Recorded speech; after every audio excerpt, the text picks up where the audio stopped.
Love is not something that happens to you. It's something you create. That's how Paul Brunson kicks off his book, Find Love. And it really sets the stage for our deep dive today on By the Pages. We're all about helping you quickly and thoroughly absorb knowledge from books. And today we're really excited to be exploring Paul's insights on finding lasting love. Yeah, Paul's background is really quite impressive. He's a researcher, matchmaker, counselor. Wow. He's even appeared on top morning shows in both the UK and the US. Oh, wow. He doesn't just talk the talk. He's helped thousands of couples find love. So in this deep dive, we're going to be covering how relationship dynamics have evolved, the impact of trauma on our love lives, and why building a strong sense of self is so crucial before you even think about dating. We'll also get into some practical strategies for meeting potential partners both online and offline. Yes. How to spot those red flags, especially the dark tetrad personality traits. Those are scary. And finally, what it really takes to build a lasting, committed relationship. I'm excited to dive in. Me too. So Paul starts by taking us through this fascinating journey of how love and marriage have transformed over time. It's amazing how much societal expectations have changed, right? It really is. Yeah. We've gone from a world of arranged marriages To what Paul calls the self-expressive marriage, where we expect our partners to fulfill a much wider range of needs. like we're putting so much pressure on finding that one perfect person to be our everything. And it makes you wonder if that's part of the reason why relationships today seem more fragile. Yeah, back in the day, you didn't expect one person to be your everything. You had a whole village to rely on for different types of support. That's a really great point. Now we're bombarded with information about love from all sides. Right? It's everywhere. But how do we sift through all the noise and find advice that's actually reliable? Well, that's where Paul's perspective gets really interesting. He suggests going beyond traditional attachment theory and exploring the often overlooked intersection of attachment and trauma. It's kind of like looking at how our past shapes our present relationships. He dives into different types of trauma, starting with early life trauma from childhood, Right. like things like abuse, neglect, inconsistent parenting. These early experiences can create deep-seated beliefs about ourselves and relationships that we might not even be aware of. We might not even realize how much they're impacting our adult relationships. When it doesn't stop there. Paul also highlights how trauma can stem from friendships, Okay. casual relationships, and even serious committed relationships that have ended badly. Makes sense. Think about betrayal or emotional abuse in a past relationship. These experiences can leave scars that we might unknowingly carry into new relationships. I've definitely seen that happen with friends. Paul shares a statistic that really kind of floored me. Less than half of the trauma that people experience is actually healed. Wow. That's a powerful reminder of the importance of self-awareness and actively working to heal from those past wounds. It's like, imagine trying to build a house on a foundation that's riddled with cracks. It's just not going to be stable. That's a great analogy. So similarly, if we don't address our past traumas, they can sabotage our chances of finding lasting love. So this leads us to Paul's next big point. Yeah. The power of self. He emphasizes the importance of building a strong sense of self before even thinking about seeking a partner. It's about understanding and accepting yourself first. Right, like how can you expect to build a healthy and fulfilling relationship with someone else? If you haven't taken the time to do that for yourself. Yeah, he talks about clarifying your values and goals and understanding your communication style. He outlines a bunch of different styles, like direct, indirect, open, avoidant, and passive-aggressive. It's fascinating how different people communicate. Think about your own communication style. Do you get frustrated when your partner doesn't pick up on subtle cues? Yeah. You might be more indirect communicator, and just being aware of that can help you navigate potential misunderstandings. That makes so much sense. Paul also emphasizes the importance of having a supportive village, I love that concept. a network of friends and family who can offer guidance and support through all of the ups and downs of life and love. It really takes a village. He even draws this really fascinating parallel to arranged marriages. Oh, interesting. While it might seem old-fashioned, research suggests that arranged marriages often have lower divorce rates and higher satisfaction rates, especially for women. Now that is interesting. Why do you think that is? Paul suggests it might be because of those strong support networks. In arranged marriages, couples often have a whole team of people invested in their success, providing guidance and support when challenges arise. It's like having built-in relationship coaches. Exactly. It seems like having a village, even if it's not through arranged marriage, can make a huge difference. It's about having people you trust who Mm-hmm. can offer those objective perspectives, especially when you're caught up in the emotional whirlwind of dating and relationships. Absolutely. Yeah. You can be really hard to see clearly when you're in the thick of things. That's where that village can be so valuable. So we've talked about the shifting landscapes of love, Yeah. the impact of trauma, and the power of self-awareness and a supportive village. Yeah. Now let's get practical. How do you actually go about finding a partner in today's world? Okay, so Paul tackles both online and offline avenues, highlighting the pros and cons of each. Let's start with online dating, Great. which has become incredibly popular but comes with its own set of challenges. One of the biggest downsides Paul mentions is the emphasis on visual appearance. It's so easy to get caught up in swiping based solely on looks, Yeah. and that can lead to some really skewed perceptions. He brings up the concept of hypergamy, where people, particularly those with high social status or education, often seek partners with equal or higher standing. Imagine you're a brilliant doctor, Right.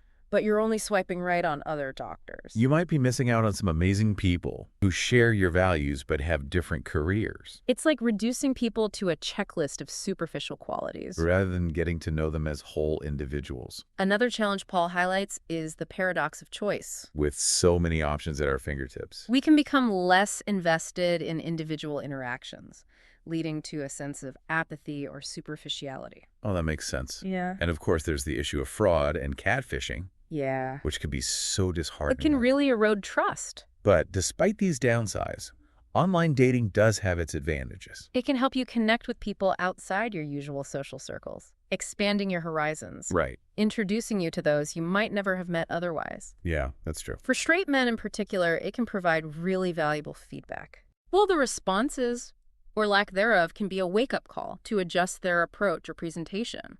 It's a way to gain self-awareness and learn what works and what doesn't. So online dating has its place. It does. But what if you're tired of swiping and want to meet people more organically? Okay. Paul has some great advice for navigating the offline dating scene as well. Yeah, he's a big proponent of leveraging weak ties. Weak ties. Those acquaintances or people on the periphery of your social circle, it's about strategically expanding your network and nurturing those relationships. So it's not just about the people you're closest to. No. It's about branching out a bit. Exactly. Paul actually tells this great anecdote about using this strategy to build connections in the entertainment industry. He realized that by simply reaching out to people he admired and asking for informational interviews, he could build rapport and create opportunities for deeper connections, It's about putting yourself out there. even if it feels a bit uncomfortable at first. Right. You never know where a simple conversation might lead. He also suggests asking friends and family to set you up on blind dates. Oh, gosh. This takes courage, but it can help you break out of your usual routine and meet new people. Yeah, I can see that. Now, shifting gears a bit, let's talk about figuring out what we truly want in a partner. Paul suggests that our stated desires often don't align with the qualities that actually contribute to long-term relationship success. It's like we chase this romanticized ideal Right. without really considering what will truly make us happy in the long run. He introduces the concept of mate value from evolutionary psychology, which is essentially about the qualities we bring to the mating market Okay. and how we're perceived by potential partners. It's not about reducing people to a score, but rather understanding the dynamics at play. So how can we increase our mate value in a healthy and authentic way? Paul suggests focusing on your social capital. It's about cultivating your passions, expanding your knowledge, Yeah. nurturing your social circle. Basically becoming a more well-rounded and interesting individual. Exactly. It's about focusing on personal growth and authenticity rather than trying to fit some mold. He even challenges the idea of soulmates, He does. arguing that they're not found but rather made. It's about finding someone Yeah. with whom you can build a strong foundation and grow together over time. That's a really empowering perspective. It is. It takes the pressure off finding the one and puts the focus on building a healthy and fulfilling relationship Right. with the right person. Now let's talk about something a bit darker. The dark tetrad of personality traits. Ooh, this sounds intense. It can be... Paul identifies these as major red flags to watch out for. Right. Narcissism, psychopathy, Machiavellianism, and sadism. Those are some serious red flags. They can be incredibly damaging in relationships, and it's essential to be able to spot them early on.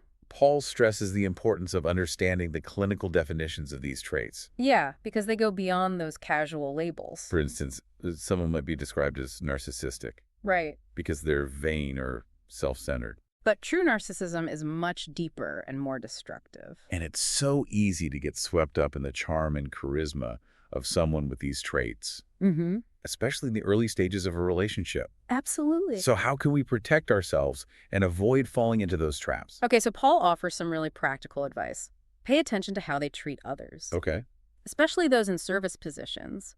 Observe their patterns of behavior. Do they consistently blame others for their problems? Are they unable to take responsibility for their actions? Trust your gut instinct Yeah. and seek feedback from your village, those people who know you well and have your best interests at heart. They can often see things more clearly than we can, especially when we're infatuated or caught up in the excitement of a new relationship. That's so true. And remember, prioritizing safety is paramount. Yes. If something feels off or you sense any red flags, don't hesitate to walk away. You deserve to be with someone who treats you with respect and kindness. Not someone who diminishes your worth or puts your well-being at risk. Those are some really important points to keep in mind as we navigate the dating world. But ultimately, the goal is to find a partner who's ready for a committed long-term relationship. And now we're getting to the heart of the matter. Yeah, commitment. Exactly. We've covered meeting potential partners, identifying red flags, Mhm. figuring out what we truly desire. Right. But what happens when you think you've found someone special? How do you know if they're ready for a lasting relationship? It's a crucial question because even if you're ready to settle down, Right. it won't work if your partner isn't on the same page. Paul outlines 4 key elements of commitment readiness. Okay, I'm ready. Let's hear them. The first is trust. Can you rely on this person? Do they have your back even when things get tough? Trust is definitely foundational. Then there's conflict resolution. Every couple's going to face disagreements. For sure. So it's not about avoiding conflict altogether. It's about having the skills to navigate those conflicts effectively and constructively. Can you disagree respectfully and work together to find solutions? That makes sense. Yeah. The third element is relationship satisfaction. Yeah. Are you both genuinely happy and fulfilled in the relationship? And finally, Paul talks about the absence of grass is greener thinking. Is your partner content with what you have together? Or are they constantly looking over the fence, wondering if there's something better out there? It's about feeling secure and appreciating what you have. Exactly. So if all 4 of these elements are in place, Yeah. it's a strong indication that your partner might be ready for the long haul.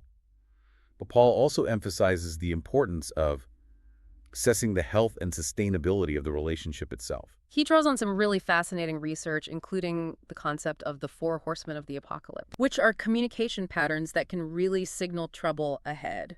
Okay, so they're not literal horsemen. No, they're metaphorical. Okay, good to know. What are they? They are criticism, contempt, defensiveness, and stonewalling. Wow, those do sound pretty ominous. These communication styles can be incredibly disruptive to a relationship. So criticism goes beyond offering like constructive feedback. Right. It's about attacking your partner's character rather than addressing the specific issue. Got it. And contempt. Contempt takes it a step further. It's about expressing disgust or disrespect for your partner, often through sarcasm, cynicism, or mockery. Ouch. Defensiveness is all about deflecting blame and avoiding responsibility. And stonewalling is like shutting down completely. Withdrawing from the conversation, refusing to engage, these patterns can create this toxic cycle that's really difficult to break. That sounds really unhealthy. Paul also introduces the concept of equity theory, Yeah. which focuses on the importance of perceived fairness and balance in a relationship. It's not about like a 50-50 split of every single task, Right. but rather a sense that both partners are contributing their fair share and that their efforts are valued. If one person feels like they're always giving more while the other is taking, Yeah. resentment can build up quickly. It seems like open communication is really key It is. to maintaining that sense of balance and equity. Absolutely. And Paul reminds us that healthy relationships support growth and self-actualization.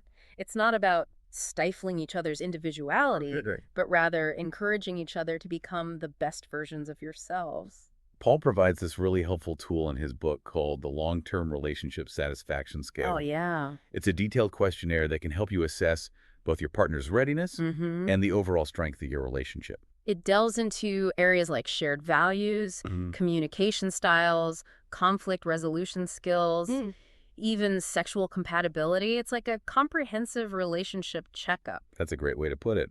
While no assessment can predict the future with certainty, this tool can provide valuable insights and highlight areas that might need attention or further discussion. I think Paul has given us so much to consider and find love. He really has. He encourages us to move beyond that fairy tale notion of love and take a proactive, intentional approach to finding a partner who truly aligns with our values and aspirations. He reminds us that self-awareness, healing from past traumas, and having a supportive village are crucial for building a strong foundation for a lasting relationship. And he equips us with practical strategies for navigating the dating world, spotting those red flags, communicating effectively, and cultivating a love that can truly stand the test of time. If you're ready to dive deeper into Paul's insights, you can find a link to his book, Find Love, in the episode description. And if you enjoyed this deep dive, be sure to like and subscribe to By the Pages for more insightful explorations of the books that matter most to you. Thanks for joining us.